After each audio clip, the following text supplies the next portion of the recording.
será uma contribuição teórica, e a minha ideia é rapidamente apresentar para vocês uma utopia. A utopia da civilização do conhecimento. O que seria o conceito básico, os valores básicos da civilização do conhecimento? E assim como a Françoise disse, a economia, qual seria a economia dessa civilização do conhecimento? Então, vamos começar. Muito obrigada. Bom, primeiramente, o primeiro conceito importante é inteligência coletiva. Eu gostaria de apresentar esses conceitos de uma forma hipertextual. Ou seja, nós vamos começar a pensar em hipertexto, em redes, e por isso eu vou apresentar para vocês a minha ideia na forma de um fluxo de hipertexto, uma rede de hipertexto. Há 5 noções básicas que eu gostaria de explicar para vocês, para que vocês consigam entender o meu hipertexto. Primeiramente, é a polaridade ou a dialética entre o virtual e o real. Como vocês podem ver, o virtual está no topo do diagrama e o real está na parte inferior do diagrama.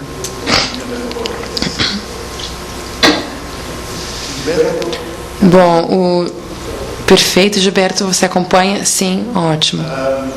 Bem, basicamente, o que é real é o que tem uma abordagem específica no espaço e no tempo, e o virtual é algo que é tão abstrato que não possui uma abordagem específica no espaço e no tempo.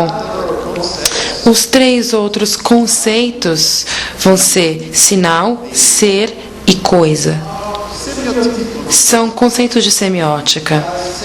Se eu disser a palavra microfone, é um sinal. Microfone é um sinal. O que eu tenho na minha mão esquerda é a coisa. E a mente que faz a conexão entre o sinal, o som do microfone, no caso, e a coisa real que eu seguro na minha mão é o ser. Então,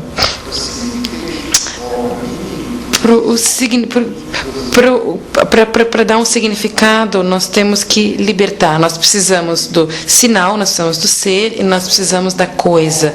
O mesmo funciona para virtual e real. Não se pode ter algo real sem ter algo virtual. Eles existem de forma dialética. Então, agora, nós vamos pensar a respeito dessa noção de inteligência coletiva.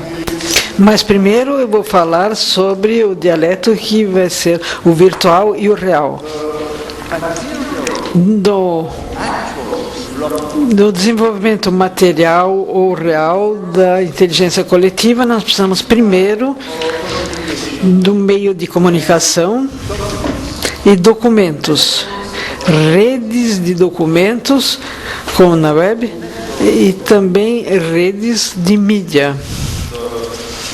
Essa é a base do ponto de vista da comunicação. Precisamos também de pessoas, redes de pessoas. A sociedade que deveríamos pensar nela como redes de redes. E, naturalmente, tem redes boas e ruins, e as redes boas são aquelas em que as pessoas se confiam e se ajudam. E más redes são as redes em que as pessoas não confiam em si mesmas ou brigam entre si. E, finalmente, vocês têm redes materiais, biofísicas e ambientais, equipamentos, como equipamentos urbanos ou equipamentos do país, tudo que é puramente material. E mesmo mais do que as redes de documentos e redes de pessoas e redes biofísicas, o que é realmente útil é a interdependência ou ajuda mútua entre esses 3 tipos de redes. Quer dizer, redes de documentos e o serviço de redes de pessoas a serviço de redes materiais e vice-versa. E redes materiais a serviço de redes de pessoas e redes de pessoas trabalhando para melhorar redes de documentos e assim por diante. Agora podemos ir ao aspecto virtual, que é mais abstrato. E vocês veem o que corresponde à média e ao documento, a parte real, e a parte virtual é o conhecimento de que tudo que é ciência, tudo que é arte, que a parte abstrata do conteúdo dos documentos, mas na mente das pessoas é o conhecimento. E quando eu digo conhecimento ou ciência, não é só ciência acadêmica, é todo tipo de conhecimento que pode ser útil para qualquer tipo de comunidade. E daí, um conhecimento é organizado também como redes. E daí, correspondente ao ser e às pessoas, você tem a noção de vontade, o que eu quero, o que nós queremos. Então, a noção de valor, de governança, porque os governos orientam e os desenvolvimento de uma comunidade, a noção de direitos e obrigações.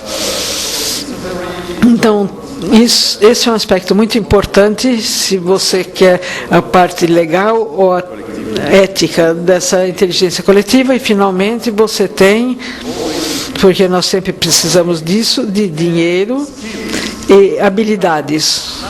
Porque se você não tem nem dinheiro, nem habilidades, você não pode fazer nada. Então, você precisa de poder. E, mais uma vez, esse poder está a serviço dos valores das comunidades. O conhecimento está no serviço do poder, e o poder no serviço do conhecimento, e assim por diante. Então, tem uma interdependência geral. E isso que emerge de toda essa interdependência é a inteligência coletiva. Ou deveria dizer, tem mais inteligência coletiva quando cada parte e cada nota dessa rede trabalha ao serviço das outras notas. Quanto mais tem interdependência positiva, mais tem inteligência coletiva. E você vê que a noção abstrata de inteligência pode ser decomposta em inteligência formal, que é interessante em tratar de conhecimentos e documentos, a inteligência emocional, que é interessada em trabalhar com pessoas e valores, e, finalmente, a inteligência prática, que são a inteligência dos engenheiros, que trabalha para com as competências e com o mundo material. Então, tudo deveria estar sido pensado como interdependente.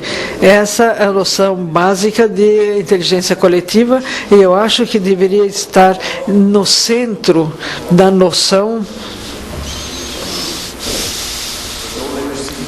da civilização, do conhecimento da civilização, ou civilização do conhecimento. E temos aqui a informação de economia, que é basicamente a economia do conhecimento da sociedade, ou sociedade do conhecimento. E o que podemos fazer com essa informação de economia da informação é que nós aprendemos economia da informação, do ponto de vista de seres humanos, aprendendo economia, onde o trabalho mais importante é aprender e provavelmente aprender colaborativamente. E assim você pensa que no pool real desse diagrama, você tem a ideia de aprendizado pessoal. Isso é muito importante porque muitas vezes a gente pensa que você não precisa fazer nada, nenhum esforço pessoal para aprender ou para acrescentar ao conhecimento da comunidade, porque não, sem fotografia, porque toda a inteligência coletiva vai fazer isso, mas não esqueça que a inteligência coletiva emerge do aprendizado dos indivíduos. E se não tem nenhum indivíduo aprendendo, não haverá nenhuma inteligência coletiva. Isso é um ponto muito importante. Então, o trabalho é o de aprender. E o capital, porque na economia você tem trabalho e capital, e cada um está trabalhando ao serviço do outro. Então, qual é o capital? É uma acumulação do conhecimento, mas conhecimento que é explícito e qualificado, que pode ser usado por qualquer um. Como Wikipedia, por exemplo. Esse é um tipo de conhecimento capital, porque todos podem acessá-lo. Esse capital é construído pelo trabalho individual de cada computador do Wikipedia, digamos. Então, esse conhecimento é explícito, é qualificado, e o trabalho pessoal é geralmente implícito, porque quando você aprende, você não sabe exatamente o que você sabe, você não sabe exatamente o que você quer saber. É um processo de erros e tentativas e erros. Você não pode explicar claramente a outro o que você está querendo aprender. É uma zona de conhecimento implícito. E qual é a parte básica do trabalho agora, nessa economia de informação?